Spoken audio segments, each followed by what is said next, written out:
into another edition of the Cubs REKAP Podcast, a presentation of our REKAP YouTube channel and available audio only everywhere you get your favorite podcasts. It's quickly becoming Chicago's favorite Cubs podcast with my partner, Gordon Wittenmeyer. I'm David Kaplan. All right, G-Dub, the Cubs lose a rough one on Tuesday night. They had the lead. They got a grand slam out of Ian Happ. And for the second time on this trip, they lost a game they should have won. They blew an 8-0 lead to the Padres. We talked about that one last week. Last night, the bullpen was awful. Kyle Hendricks was worse. Your thoughts? Yeah, I tell you what, the way Kyle Hendricks started that game, I'm not sure I call that a game that they should have won. No, I mean, they were lucky they were in it.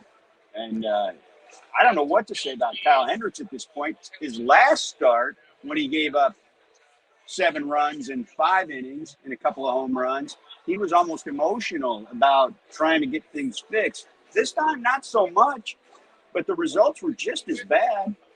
He said he saw some progress. I'm not sure what that was, and I'm not sure how. I mean, this is the worst. This 4-game start is the worst 4-game stretch of his career, man. Correct. I don't know where you go with him at this point. I mean, you've got nowhere else to go right now, and you need to give him a little more time. It's still only barely mid-April, so another start, another 2 starts. But, man, he's got to start showing something. I actually feel for the guy. So the first batter of the game is the guy that ended up doing the damage to tie the game in the 9th. Marte, and he strikes him out, and I'm telling you, his changeup was diving. I'm like, wow, my guy fixed it. He gets 2 strikeouts in the inning, and then it just looked like the ball was coming up, didn't have the same kind of bite. I don't know if that's a mechanical thing or not, but for me, he's got a little forearm tightness. He's going to spend a stint on the injured list and let him work things out with Tommy Hotovy. I compared him to when I had to put my beloved dog Yoshi down. Yoshi gave us almost 16 years of joy. And then, I'm not laughing at Yoshi. I'm laughing at your comparison. Well, and I mean, I love Kyle. He's a wonderful person. He gave me 2 of my greatest memories of my life. He beat Clayton Kershaw to win the pennant, and he didn't get the win, but he pitched great in Game 7 to beat the Cleveland Indians, give me the World Series. The best sports moment of my life. So Yoshi was almost 16. We had a great run. I had to carry him up. I had to clean him up. I mean, that's where we're at with Kyle's pitching. He doesn't want this. He does not want to be the guy that does not give his team a chance to win. And that's where, unfortunately, we're at right now. Yeah, I mean, no matter what happens from here on out, he goes down in history as one of the all-time pitchers in Cubs history. No doubt. I think that I give him the benefit of the doubt on honesty, basically. What we know is that he doesn't need a lot of velocity. If his location is there, if his changeup's there, there's no reason to think that can't come back if he figures out mechanically what's going on right now. So, I still want, and again, where else are you going to go right now to backfill for him? So you give him another start and see what it looks like. Maybe 2. I don't know. I'll say this, I'll point this out, and it's not to make an excuse, but he's faced some pretty serious lineups the first 4 times out. They've had a good schedule, a tough schedule out of the gate. And so you're talking Texas, San Diego with Machado, and the Dodgers with their juggernaut top of the order. The Diamondbacks. And now the Diamondbacks, they got a really nice balance of a lot of weapons in there. So I'm not saying that's the cause. I mean, as you pointed out, when this guy's on, he beats Clayton Kershaw in October. Right? He wins. He essentially wins Game 7. So you got it because of who he is, and also because of where you're at. yeah, you have to run him out there at least another time or two, and hope that he figures it out. But I'd be concerned. Okay, so I look at their pitching staff right now. Ben Brown, you can't take him out of the rotation. The guy threw 6 innings of one-hit baseball the other night in Arizona. And you ride that wave as long as it's going. 100%. Javier Assad, guy's been nothing but stellar. Can't take him out of the rotation. You're going to get Justin Steele back. He's already throwing from the mound. You can get him back, let's call it 2.5 weeks. Tyion is going to make his return Thursday night, tomorrow night, against the Marlins. That's 4. Now, if you look, you got Imanaga pitching just tremendously well. So where is there a spot for Kyle Hendricks? Because unless he turns it around, I'm not taking out Assad, who I thought till we had the Tyion injury, they were thinking of him as a reliever. And I'm not taking Ben Brown out. What do you do with him? Well, he's going to get one more turn. If it's the same as the other 4, then you probably have to make that tough call. Is that the injured list call? I don't know if you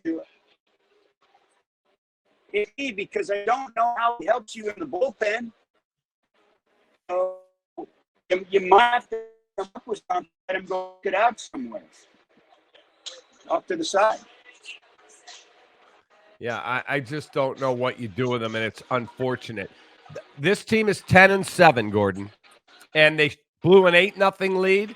They should have won the game on Tuesday night. All of a sudden, you're going, wow, they're 12-5. They've had some other games right there hanging in the balance that they could have won. So I had this talk with Joe Girardi yesterday. He said they can definitely win the division, but the bullpen cannot keep walking hitters. We've seen them get bailed out with Neris walks the bases full, gets out of it. Almonte walks guys, gets out of it. Last night in that loss, you had 7 walks from the bullpen, 10 overall, 7 from your bullpen, and that cost you a ball game. So, and then your closer's blown 3 saves already. It's April 17th. That cannot happen, Gordon. No, you know what I'd do if I was Jed Hoyer? I'd go out and get the manager known for being the best manager of bullpens in baseball, and then maybe he could fix this. Oh, wait a minute. They already did that, right? For $40 friggin' million. Right. Look, this is what I said from the outset. This isn't on the manager. This is on the dude who put that friggin' group together. Now, Merriweather goes down. That shouldn't derail your whole damn bullpen. He's Julian Merriweather, for crying out loud. He's not that good. You didn't have enough last year. You didn't do enough in the offseason. You don't have Agreed. nearly enough now. And I don't know what you do about it until markets begin to develop for trade, unless you want to go grab some waiver claims, throw some dice on that. Maybe there's still some free agents banging around out there. Not named guys necessarily, but maybe somebody that can upgrade here or there or give you a matchup advantage somewhere once in a while. But if there's any good news, it's this. They're 10-7 through 17 games with a tough schedule early. And if they can do anything to right the ship pitching-wise, if Tyion comes back, Steele comes back, maybe you get a domino effect benefit in the bullpen, then maybe it takes care of itself that way. But in the meantime, you've done a horseshit job of putting together a bullpen because you could be in first place right now. Otherwise, there's no doubt you should be in first place. Right? Oh my goodness! I mean, you'd be looking at minimum 12 wins right now, and you're like, good team, not great. You haven't gotten much out of Bellinger offensively. Dansby Swanson, a Gold Glove shortstop, has 3 key errors last night in the 8th inning. The Cubs get a triple from Nico Horner. He had a 4-hit night. Triple in the top of the 8th with 1 out. And here comes your 2 multi-millionaire hitters. Bellinger, strikeout. Swanson, strikeout. And then the bottom of the 8th, he gives an error to Corbin Carroll. That allows him to get on with his speed he ends up scoring. So instead of it being an 11-8 game, no, sorry, an 11-9 game, it's 11-10. So, dude, 23 friggin' runs score in that game, and you're breaking down individual plays.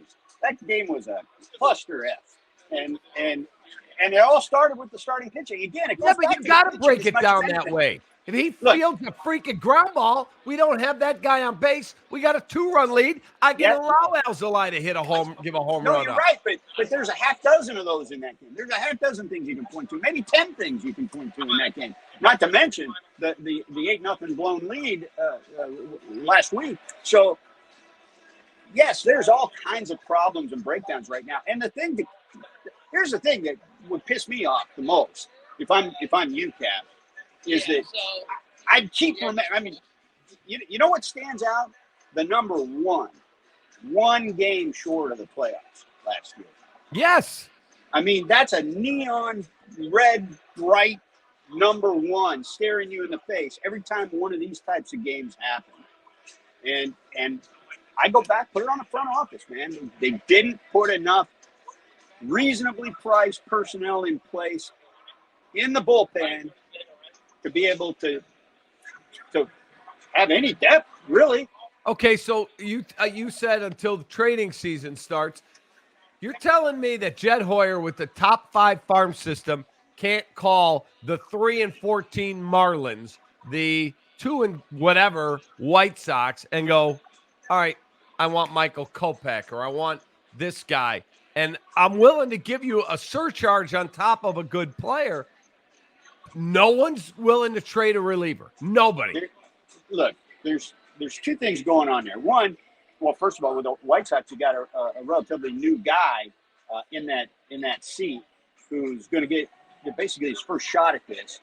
And so you're looking at that if you're the White Sox, if you're the Marlins, if you're one of these teams that you're already thinking in terms of selling, you're lining it up, man. You're identifying who's coming behind some of these guys, who you're going to move, what kind of prices you might want to get. You're starting to salivate a little bit. What you're not looking to do is sell before you know what these guys' value is. Because the other point in this, look at last year at the deadline and look at what the prices were on some guys that were not even close to name guys or huge impact type players.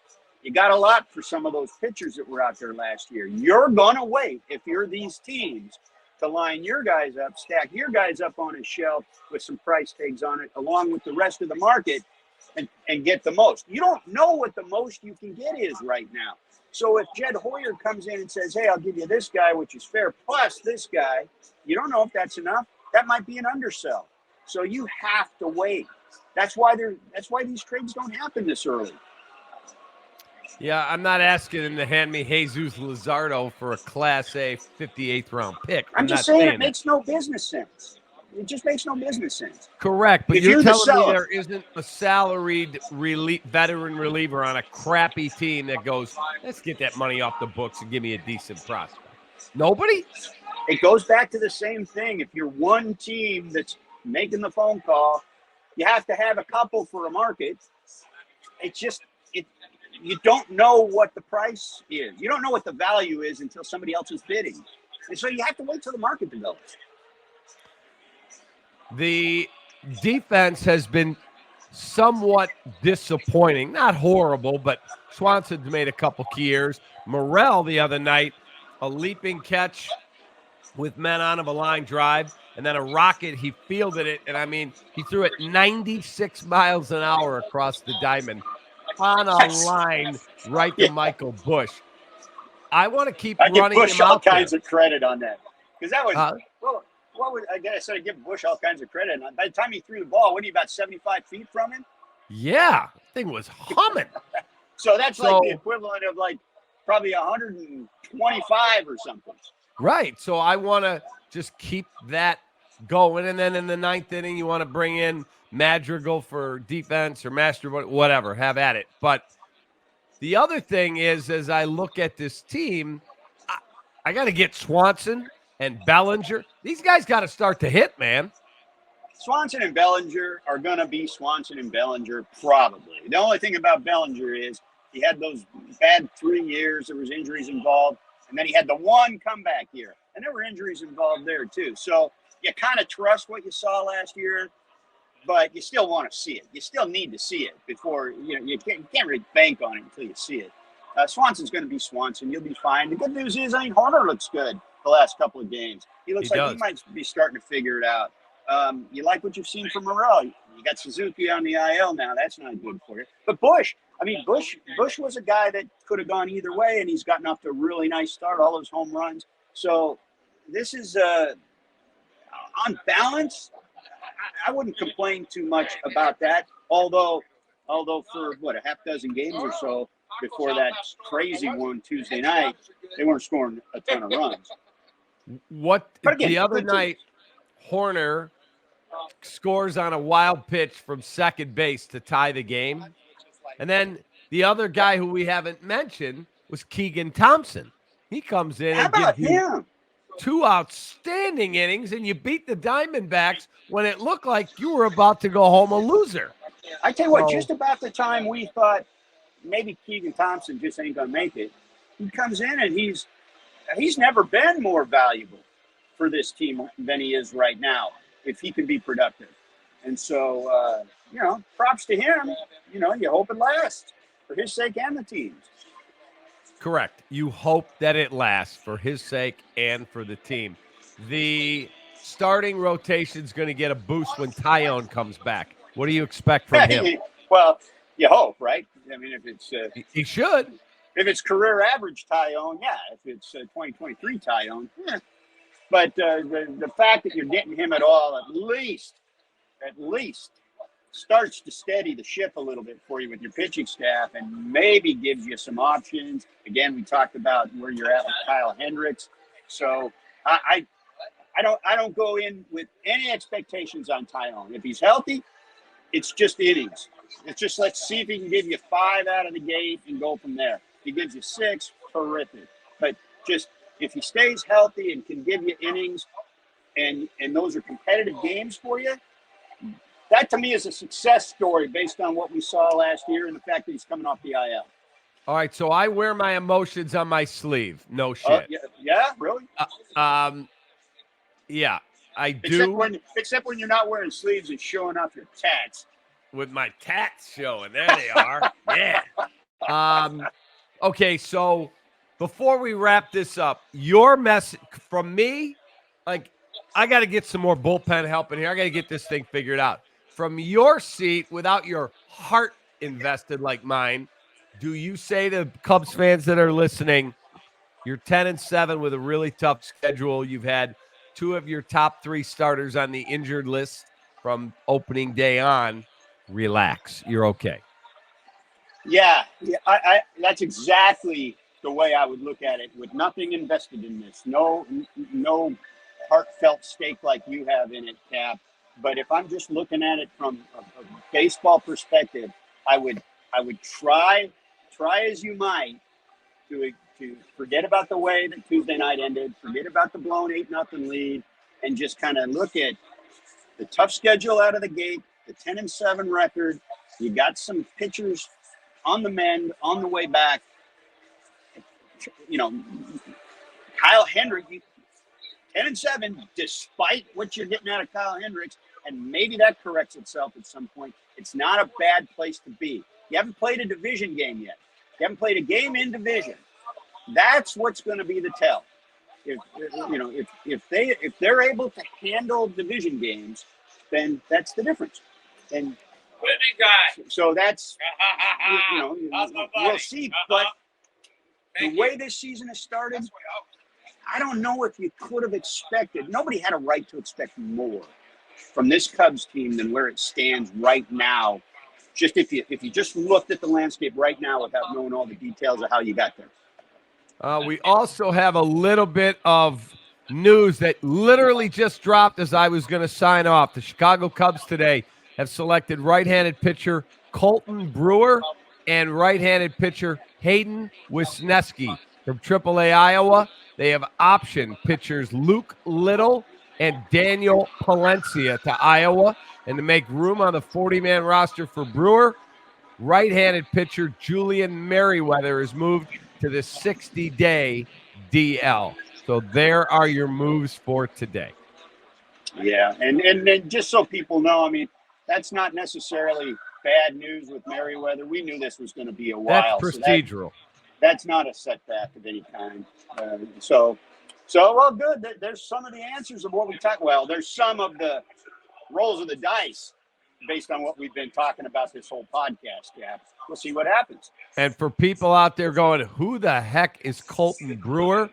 Colton Bradley Brewer has pitched in the big leagues since 2018 for San Diego, Boston, and the Yankees, and he's now going to join his fourth organization, the Chicago Cubs. 3 years in Boston, 1 year each with San Diego and the Yankees, and now he comes over to the Cubbies.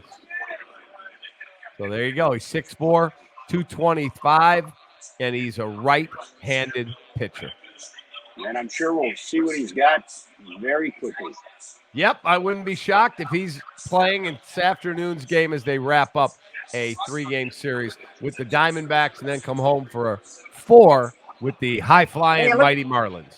Let me ask you something, Kap, before we get off here. When you watch them play the Diamondbacks, it's crazy to even think in these terms, but do you flash back on last year? Is it even more painful when you see a game like Tuesday because of the way last season ended, the way they played the Diamondbacks down the stretch, and the Diamondbacks get in instead of them by a game?